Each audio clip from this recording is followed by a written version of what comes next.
Je m'appelle Don Whiteman et je suis dans les tranchées près d'Ypres en Belgique, en première ligne du front ouest de la Première Guerre mondiale, la Grande Guerre, celle qui devait mettre un terme à toutes les autres. Elle aurait été la guerre la plus sanglante au monde.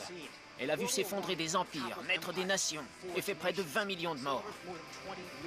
Elle aura aussi préparé le terrain au plus méprisé des dictateurs, Adolf Hitler. Pendant des siècles, les puissances européennes se disputent sur la définition des frontières.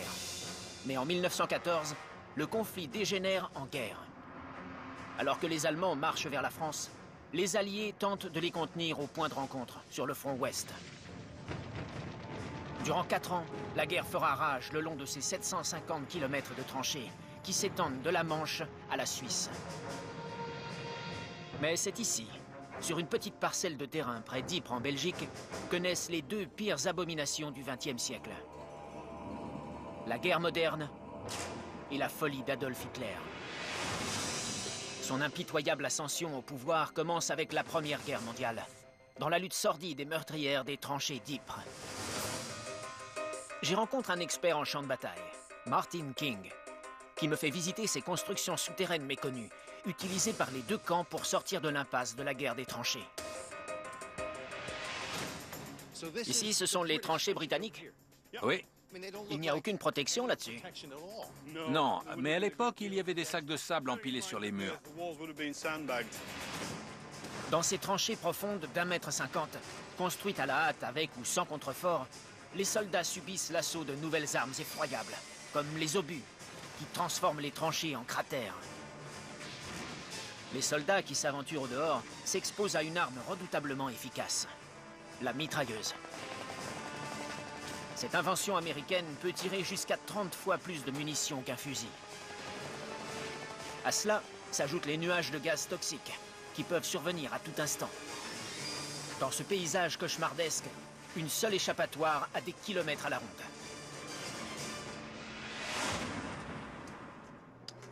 Un tunnel. Un réseau souterrain.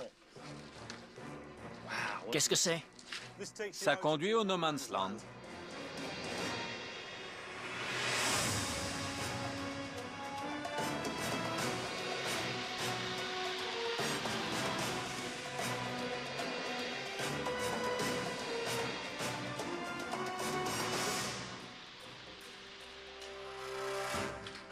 C'est interminable. Le dédale de ce réseau court juste sous le champ de bataille. Des tunnels de ce genre, qui font partie des rares constructions en béton des tranchées alliées, s'étendent sur près de 30 mètres, jusque dans la zone mortelle située entre les 2 camps, appelée No Man's Land. Les tunnels servent à espionner les Allemands, mais aussi de refuge temporaire pour tous ceux qui ont le temps d'y courir lors des tirs de mortier. Imaginez, à 45 mètres, les forces allemandes sont terrées dans leurs tranchées, un peu plus haut. Les Alliés qui sont ici, les Britanniques, les Canadiens, doivent tout faire pour tirer avantage de la situation.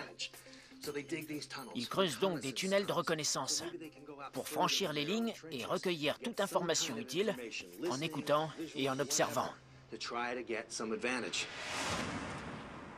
Alors que les Alliés utilisent les tunnels pour espionner et organiser les attaques, les Allemands s'en servent pour épuiser l'ennemi et le saigner à blanc. Leur stratégie repose également sur les souterrains. Martin King me fait découvrir le réseau utilisé pour protéger les soldats allemands et qui a peut-être sauvé la vie du jeune Adolf Hitler. C'est là qu'Hitler s'est battu durant la guerre? Oui, en 14-18. Il s'était enrôlé dans le régiment bavarois quelques mois plus tôt. Donc il a couru dans ces tranchées? Oui. Incroyable. Et quelle était sa fonction? Justement ça, de courir dans les tranchées. Il était coureur, c'était un messager. Ah, je vois. Donc il transmettait les ordres des premières lignes aux suivantes et inversement. Exactement, c'est ce qu'il faisait. C'est au milieu de ce chaos indescriptible que le jeune Hitler trouve sa voie. C'était exactement ce qu'il lui fallait. Il avait échoué dans toutes ses entreprises précédentes, il n'était pas particulièrement doué pour quoi que ce soit, jusqu'à ce qu'arrive le mois d'août 1914, avec le plan Van Schlieffen et son enrôlement dans l'armée. Il se forge une identité, Oui, il trouve sa voie. Dans ces tranchées. Ici même. Donc ces hommes ont passé des années à 100 mètres les uns des autres, à se bombarder mutuellement. Tous ces arbres sont soufflés. Il y a des tonnes de boue qui retombent sous l'effet des bombes. Il y a quelques photos célèbres d'Allemands dans ces tranchées avec des rats gigantesques. Non. À cause des cadavres qui s'entassent? Oui, l'odeur était absolument épouvantable. Pour les Alliés comme pour les Allemands, la vie quotidienne dans les tranchées est synonyme de crasse et de misère. Mais les Allemands détiennent un avantage crucial. Les bunkers souterrains, ancêtres des célèbres bunkers nazis de la Seconde Guerre mondiale, qui pouvaient résister à l'explosion d'une bombe d'une tonne. Voici un bunker allemand de première ligne classique, en béton armé. Regardez, on voit le métal à l'intérieur. Celui-ci a résisté au bombardement. C'est très solide, on y est complètement en sécurité.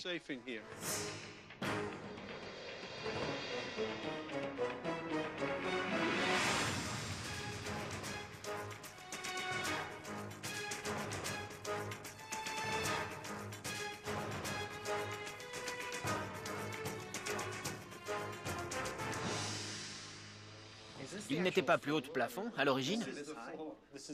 Non, c'est sa taille réelle.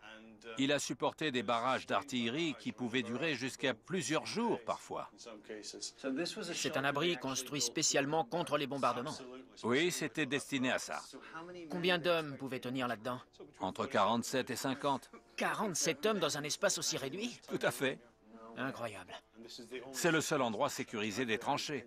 Dehors, c'est la mort assurée. Ici, on est protégé par plusieurs mètres de béton armé au-dessus de nos têtes. C'est dans ces espaces exigus qu'Adolf Hitler captive son auditoire par sa propagande enflammée.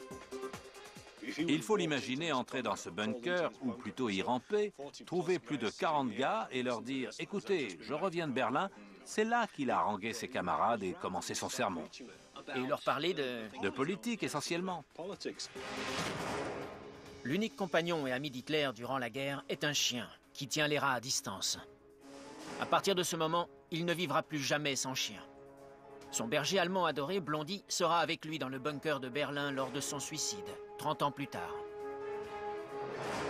Bien qu'on ait estimé les pertes aux 2/3 des hommes de son unité durant les premières semaines de guerre, Hitler réchappe miraculeusement des 4 années qu'il passe sur le front ouest. Il pensait qu'il avait réellement une vocation, un rôle à jouer, une place dans l'ordre du monde.